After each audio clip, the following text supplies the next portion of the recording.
What's up, guys? Welcome back to the Team Solemn Circus live video. On the left side here, we have Rikka. A good deck. It does lose to Duel, which I think is kind of interesting that they're choosing to play this format. But, David is a huge advocate of the Rikka thing, and Con is still amazing with Sheet. Being able to set that from the deck is kind of just busted. And then on the right side here, we have Kashtira, the big bad meta deck of the format. Hopefully going to get hit. I know I'm praying for a D-shifter ban or a limited to one just for memes and potentially just like maybe like a hit to Unicorn or Fenrir or something like that. Just a little slap on the wrist. Or potentially even Birth. I think Birth could go to one and it'd be a very, very good hit for the deck without hurting the deck at all. Just hurting that consistency and like stopping Unicorn would just be so more huge, I guess. Birth is an insane card. But before we dive into the video, we're going to like, comment, subscribe, and well, let's see what we got. So it looks like we're going to be seeing the Rikka player going to go first with a normal summon of Sunseed, link into the tree, and then they're going to activate the effects. They already have the Sunvine Sowing in the hand here, kind of unfortunate. They're going to be summoning out the Twin.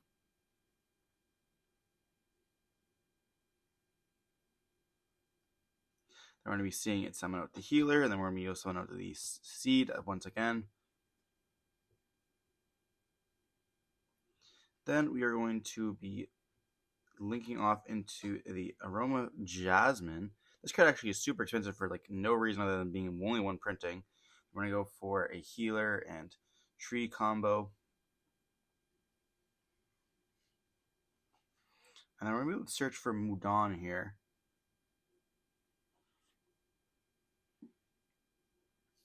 We're going to activate the effect, tributing off to summon out the Princess. I'm actually going to summon out Petal, my bad. Petal there, and then Petal being able to search for the Snowdrop.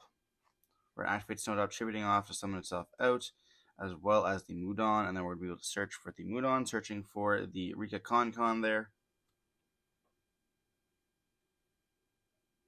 We can activate Con, activate the effect, being able to place a sheet, potentially. It's either sheet or glamour here. We're going to be choosing to go for the sheet.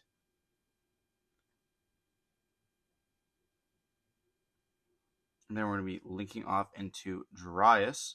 Then we're going to be summoning back out the Seed, linking up into Balenciagas. And then they're going to be able to overlay here with the Snowdrop, turning both of them into a level 8. And then they're going to go into the Teardrop, I believe is his name. It's just a quick tribute, essentially.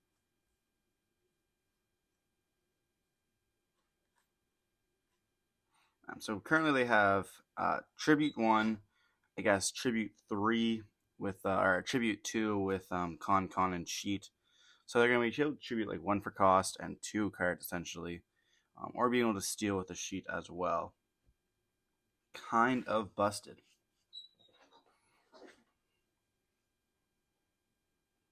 We're going to be seeing a special summon out of Fenrir here.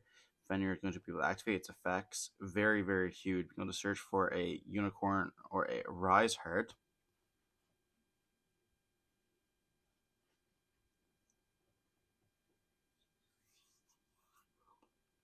We're going to be seeing them go for the Unicorn there. So maybe already having the Birth in hand or expecting them to use a tribute, but I feel like there's no effect. There's not going to ever tribute them when you already activate the effect. It'd be like on the summon that they'd tribute, but so we do see the Birth already in the hand. Part of the reason why I think it should go to 1 because you can just place down the Birth, normal summon out the Unicorn. And if they didn't have Birth here, they would be forced to search for the Rise Heart and to try to play a little bit more. They're going to be seeing the Sheet being activated, tributing off the Fenrir here, and then being able to steal the Unicorn. It's interesting to me that they didn't choose to steal the Fenrir to be able to banish, maybe hoping that banish is part of their extra deck. They're going to activate Prosperity here, which is very good when you're facing up against, very good for the Rikka player when they have a Unicorn on the field.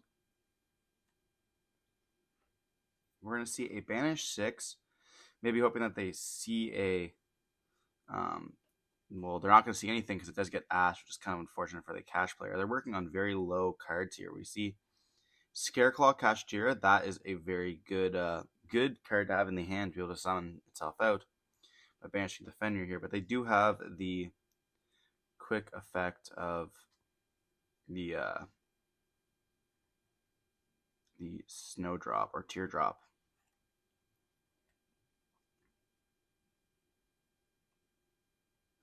So if you activate Papaya or Theosis here, they could just chain the effect, and then they're going to be popping it, and because there's no attributes on the field, they can't summon anything. That's going to leave them down to 2 cards left in hand. They're going to activate Triple Tactics Thrust, being able to add or set any card. But already activating Prosperity is very, very hard as well here for them. Potentially they could maybe go for a copy of Talents if it is in their main.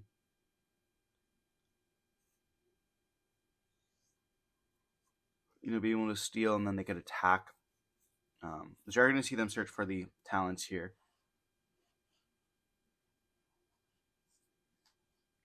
They're going to activate Talents, and Talents should take here. I don't think there's any like 1 card rank 7 that they play. They're going to turn the tier or whatever drop it is, the XYZ, into attack position.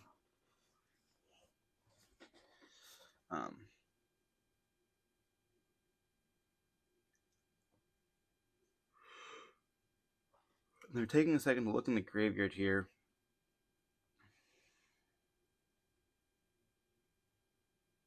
It's going to attack into the Balenciagas. They cannot protect it here. And this will allow them to make Zeus, which is kind of great. Like, it's not great. Like, it is obviously like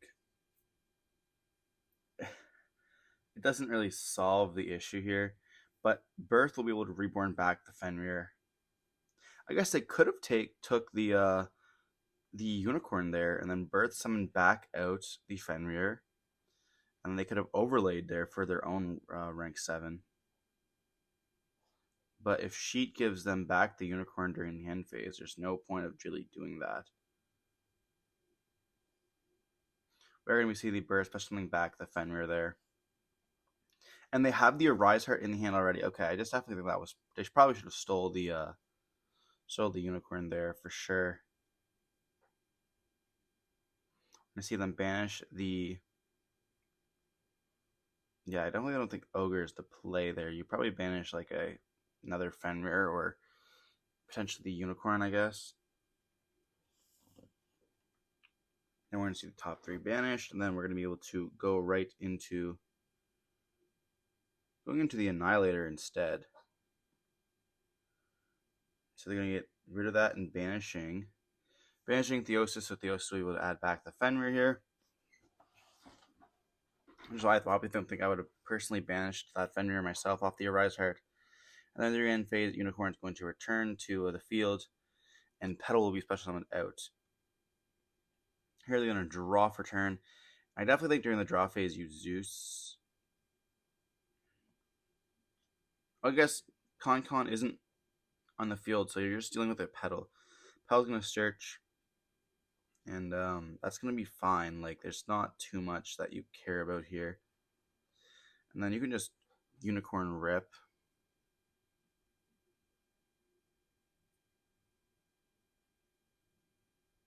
We see a Synchro in the deck.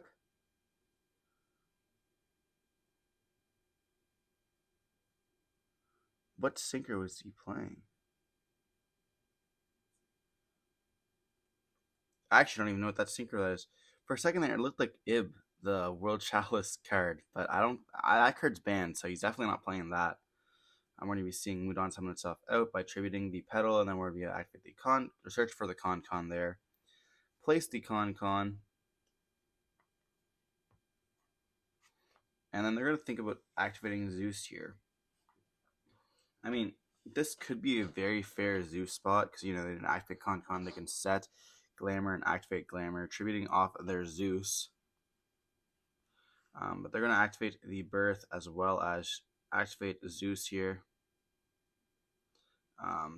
But Birth will not activate because it's no longer on the field on Time of Resolution. It's a continuous spell, so They cannot do that here. They can target, but it's not going to resolve because of the fact that it's a continuous spell. I don't think it'll matter that much, but they're just gonna pass on that. And we do see that they have the Fenrir in hand. They're gonna turn Zeus to attack position, but they can't special summon out, if they have a monster on the field. So they're gonna attack with Zeus. They're gonna set one and pass, and then end phase, no pedal effect because it was banished. So I guess it does matter because I would have been able to pedal search here. So we do see a little bit of a misplay there. They're going to attack with Zeus and then set another card and pass. Then we're going to be seeing a normal summon of the pedal, activate the effect, getting imperm there, and they're going to scoop it up going into the game 2 here. So we saw a little bit of a game error there with the banishing. I don't think it would have made much of a difference because he did have the imperm. It would have just impermed the pedal. Then we couldn't have attacked. We obviously saw nothing else he could do there. And I guess, they would have had to pass, turn, pedal get beat over. And then set the second imperm. Yeah, they were still losing regardless, but this is important to maintain the correct game state there. Continuous spells as well as field spells. And it's supposed to stay on the field, I guess. Like anything that's not designated to go to the graveyard has to resolve before it's sent to the grave.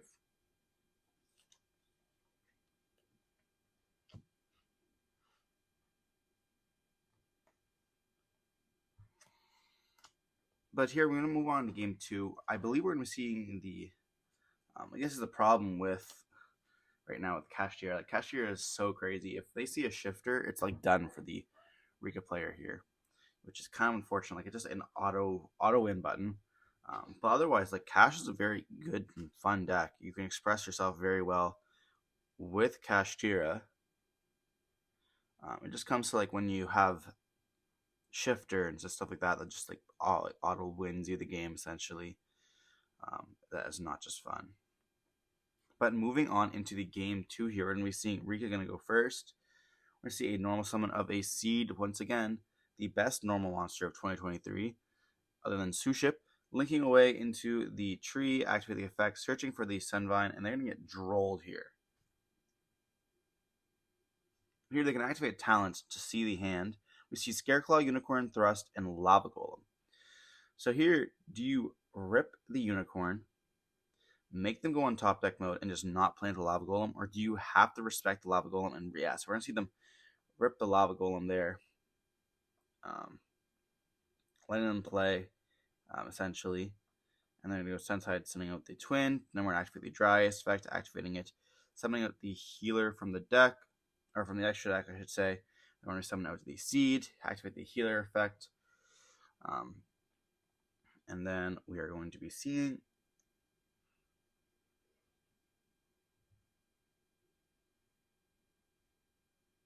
the Princess effect being able to activate here. That being a monster negate is very, very, being very, very good due to the fact that they have Thrust, but it makes them very wary because, they're going to have to be forced into. But hitting off a Sylvan 2 other princesses is kind of crazy here. That allows so much more better bodies. We're going to be seeing them overlay into the Strenna. If you want to activate the effect here, adding back the Glamour.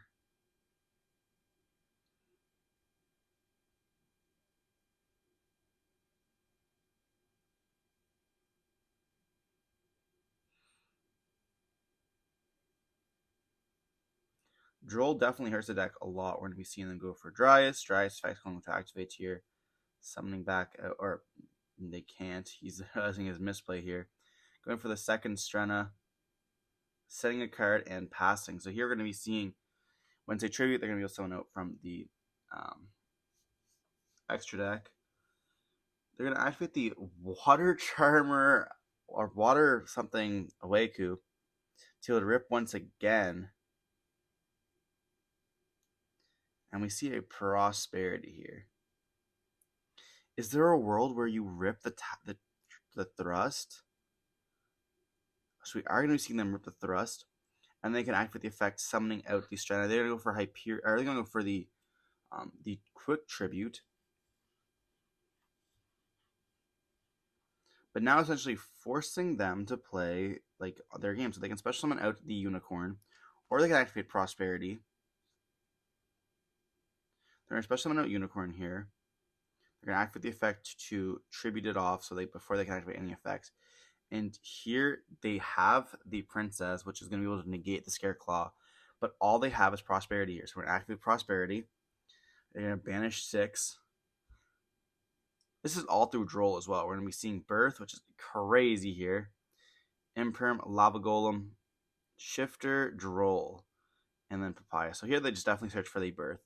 There's no way they don't.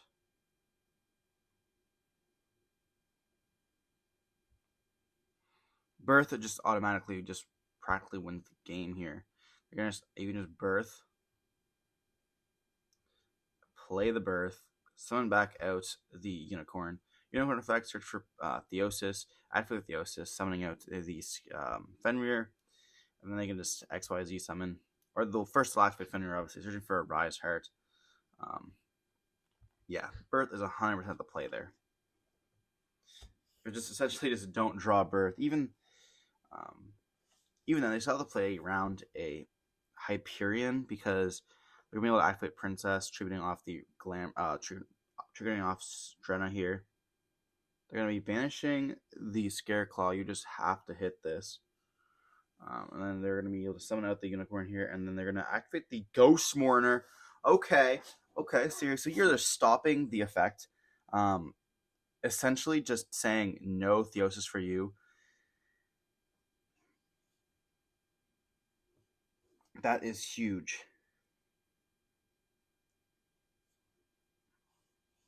So Scarecrow being able to beat over into the Strenna here.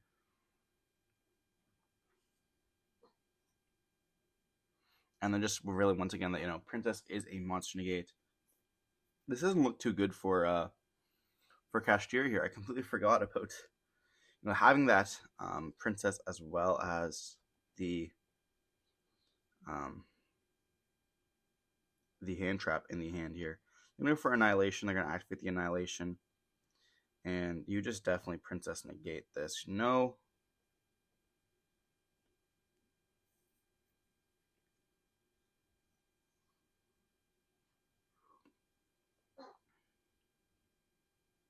They're going to activate Princess, tributing off the Sun Seed Dryas to negate. They're going to do it again, getting rid of the Teardrop. Or Snowdrop. I don't even know. The XYZ Rikka. And they have to banish the Unicorn from the graveyard there to activate the effect. But can we get rid of that Birth? They have no other cards in hand here, so they're just playing against a Birth, essentially. They're going to activate Unexpected Die here, summoning out the Sunseed from the deck. That will trigger the Birth. Then they're going to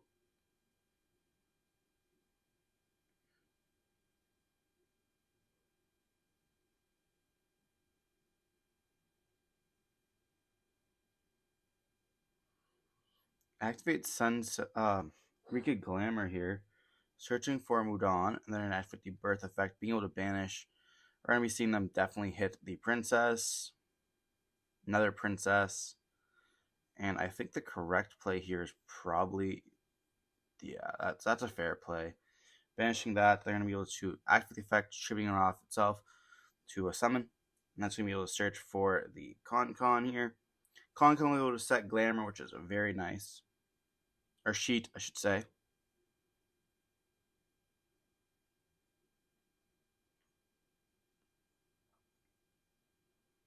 And like here, they have no other plays other than passing and then hoping that they can get rid of stuff here.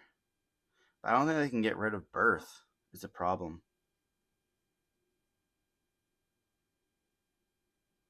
They're gonna activate the planet here, and that is huge. They can just normal summon now, and it's going to be just a Zeus play here. No matter what, it's going to be activating. It's going to be just game.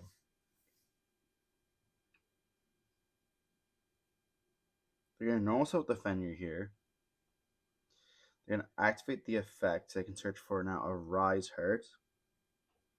Now it's going to hold the birth, essentially, is now the play.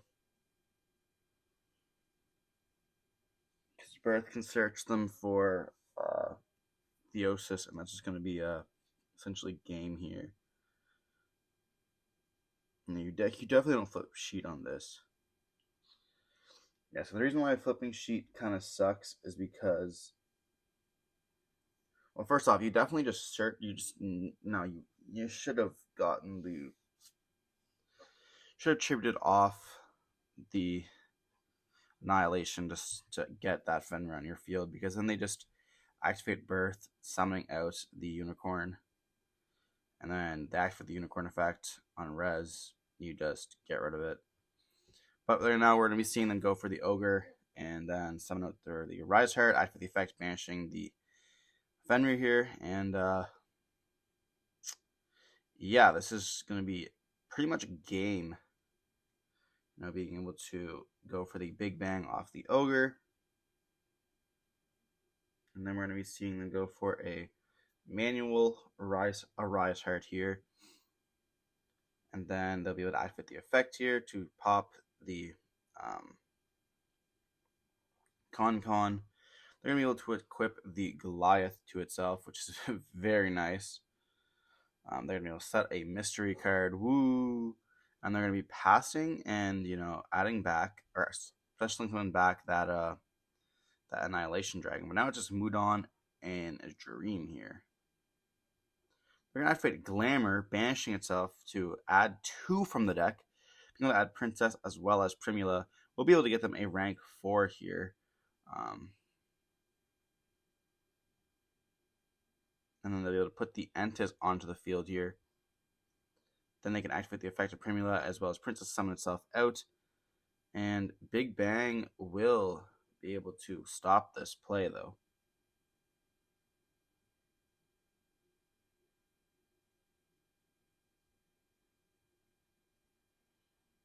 That is going to be game there. There's nothing that Princess can do. We just saw that Glamour, unfortunately, being used incorrectly. And then, Big Bang is going to be able to do its stuff. So equipping the Fenrir, then Big Bang's going to activate, summoning out the Fenrir there. They're going to link 1 into the Sun Tree. And then they're going to be able to equip the Garua there.